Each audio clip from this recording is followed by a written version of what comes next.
Hello everyone, welcome to my channel.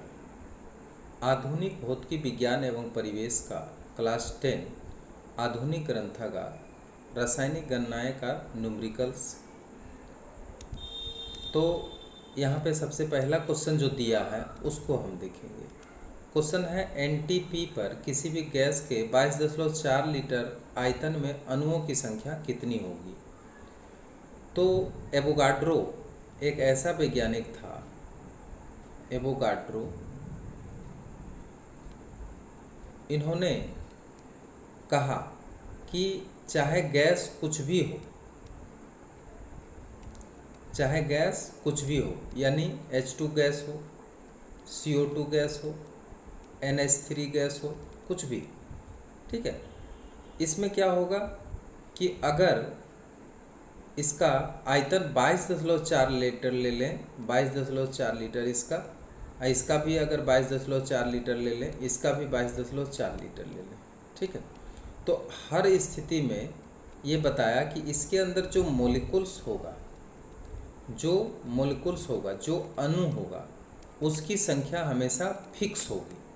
और वो जो फिक्स संख्या है, वो फिक्स संख्या कितना होगा, 6.022 इंटू 10⁻23। ये जो संख्या है ये फिक्स है। अर्थात एनटीपी पर, नॉर्मल टेम्परेचर एंड प्रेशर के ऊपर, किसी भी गैस में अणुओं की संख्या हमेशा क्या होता है, समान होता है, ठीक है। लेकिन हमें आयतन कितना लेना होगा, 22.4 लीटर लेना होगा, तभी ये अणु आपको मिलेंगे, यानी 6.022 गुना 10⁻23, ठीक है। तो यहाँ पूछा अणुओं की संख्या कितनी होगी, तो होगा 6.022 गुना 10⁻23 अणु। क्लियर है।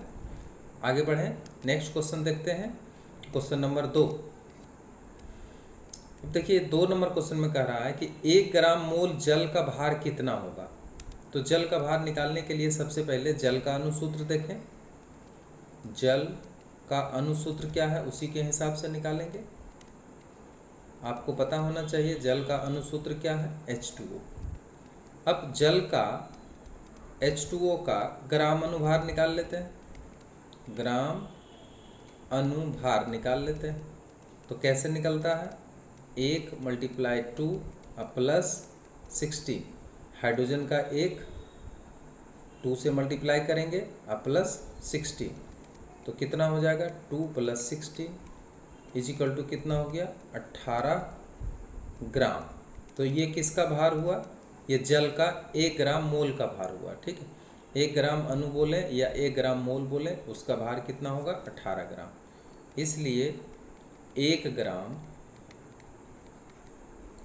मोल जल का भार इजिकल टू 18 ग्राम, और यही क्या हो गया, इसका आंसर हो गया। क्लियर है। आगे बढ़ें, नेक्स्ट क्वेश्चन क्या है, 1 ग्राम मोल ऑक्सीजन गैस का भार कितना होगा। यहाँ पे ऑक्सीजन गैस का भार पूछा और 1 ग्राम मोल ऑक्सीजन का भार पूछा। तो उसी तरह से O2 का ग्राम अणुभार निकालते हैं।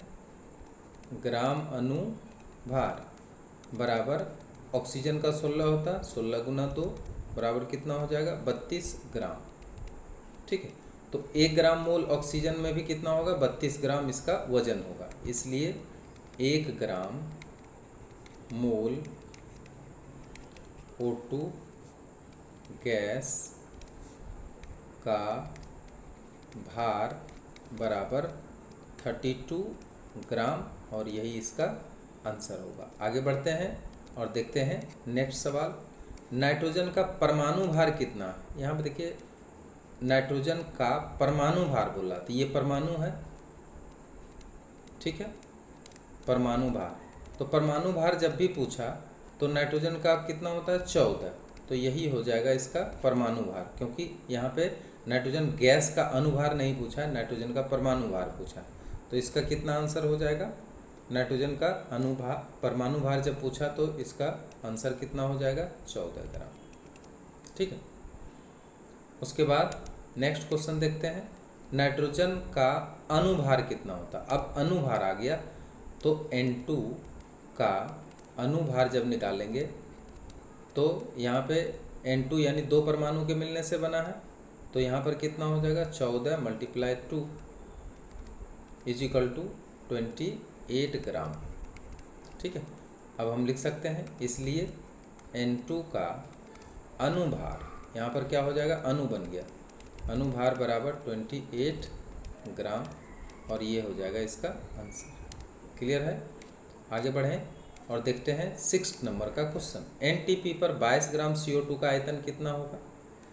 ठीक है, कितना दिया 22 ग्राम CO2, तो CO2 का अनुभार निकालें, का ग्राम अनुभार बराबर 12 + 16 × 2 निकाल लेते हैं, 12 + 32 बराबर 44। ठीक, 44 ग्राम।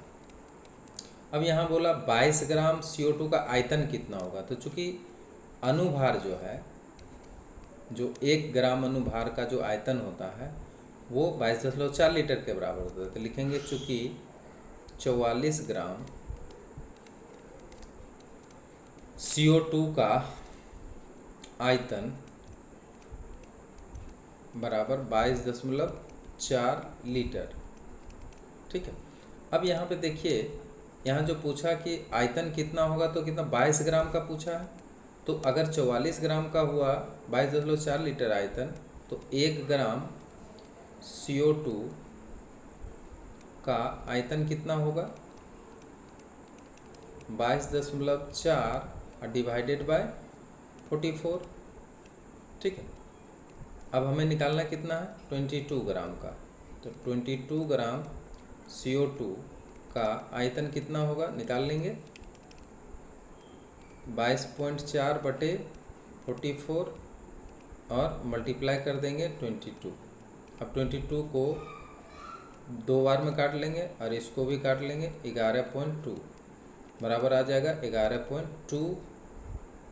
ठीक है, लीटर।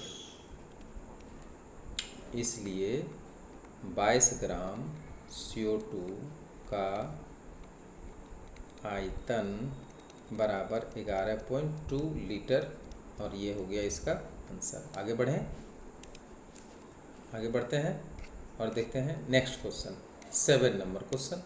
किसी गैस का वाष्प घनत्व अगर 35.5 होने पर उसका अनुभार कितना होगा। तो रिलेशन हम लोग जानते हैं, क्या जानते हैं, देखिए यहाँ पे रिलेशन है कि पहले जो दिया हुआ है वो पहले देख लेते हैं।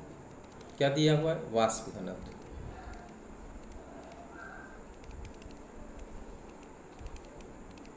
थर्टी 35.5। ठीक, अनुभार बराबर 2 गुना वाष्प घनत्व। अब क्या करेंगे, 2 से मल्टीप्लाई कर देंगे, कितना आ जाएगा 71, और ये हो गया इसका आंसर। क्लियर है, आगे बढ़ते हैं और देखते हैं नेक्स्ट क्वेश्चन। पोटेशियम क्लोरेट का अनुभार कितना होगा। तो पोटेशियम क्लोरेट का अनुसूत्र क्या होता है, पोटेशियम क्लोरेट का अनुसूत्र, पोटेशियम क्लोरेट का अनुसूत्र KClO3 होता है। KClO3 का क्या निकालना है, ग्राम अणु भार, ग्राम अणु द्रव्यमान या भार एक ही होता है। तो पोटेशियम का हो गया कितना 39 लिख देंगे, अब प्लस 35.5 किसका हुआ, क्लोरीन का, और ऑक्सीजन का हुआ 16 गुना 3। अब इसको थोड़ा सॉल्व करते हैं, 35.5 16 × 48 अब आगे बढ़ते हैं और देखते हैं इसका अनुभार कितना आता है। 8, 5, 13, 13, 9,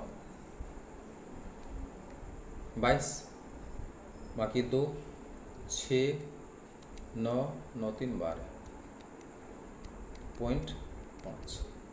तो कितना हुआ इसका ग्राम अनुभार 122.5। इसलिए KClO3 का ग्राम अनुभार बराबर 122.5 ग्राम, और यही हो गया इसका आंसर। आगे बढ़ते हैं और देखते हैं 9 नंबर को। 56 ग्राम नाइट्रोजन कितने ग्राम अणु के बराबर है। ठीक, तो N2 का ग्राम अनुभार निकाल लेते हैं। 14 गुना 2 बराबर 28 ग्राम। ठीक, चूँकि 28 ग्राम N2 बराबर 1 ग्राम अनुभार, नहीं 1 ग्राम अनुभार, इसलिए 1 ग्राम N2 बराबर 1 डिवाइडेड बाय 28 ग्राम अनुभार, इसलिए कितना निकालना है हमको 56 ग्राम। इसलिए 56 ग्राम N2 बराबर 1/28 मल्टीप्लाइड 56, काट देंगे 2 आएगा, बराबर 2 ग्राम अनुभार। ठीक, तो यहाँ पे आंसर कितना हुआ, कितने ग्राम अनुभार के बराबर है, तो 2 ग्राम अनुभार के बराबर होगा। अतः 56 ग्राम N2 बराबर 2 ग्राम अणु N2। क्लियर है। अब 10 नंबर क्वेश्चन आता है। STP पर 4 ग्राम SO2 का आयतन कितना होगा। ठीक है, तो सबसे पहले SO2 का ग्राम अनुभार निकालते हैं। ग्राम अनुभार बराबर सल्फर का कितना 32 प्लस ऑक्सीजन का 16, 16 गुना 2 32 प्लस 32 कितना हो गया 64 ग्राम। ठीक, अब यहाँ पे 4 ग्राम का पूछ रहा है। अच्छा, इसका आयतन कितना होगा 22.4 लीटर। चूँकि 64 ग्राम SO2 का आयतन फिक्स होता है, एवोगाड्रो पहले ही बता चुके हैं। ठीक है, इतना लीटर, इसलिए 1 ग्राम SO2 का आयतन कितना हो जाएगा 22.4 डिवाइडेड बाय 64 लीटर। फिर कितना पूछा 4 ग्राम, तो 4 ग्राम में कितना हो जाएगा 22.4 बटे 64 और मल्टीप्लाई 4,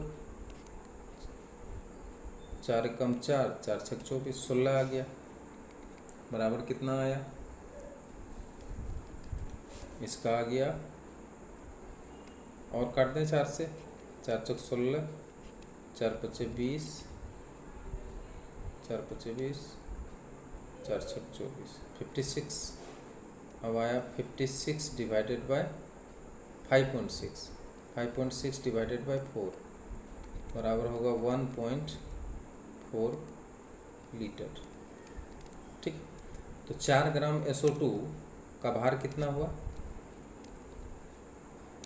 इसलिए 4 ग्राम SO2 का भार बराबर भार नहीं आयतन, क्या हो जाएगा आयतन,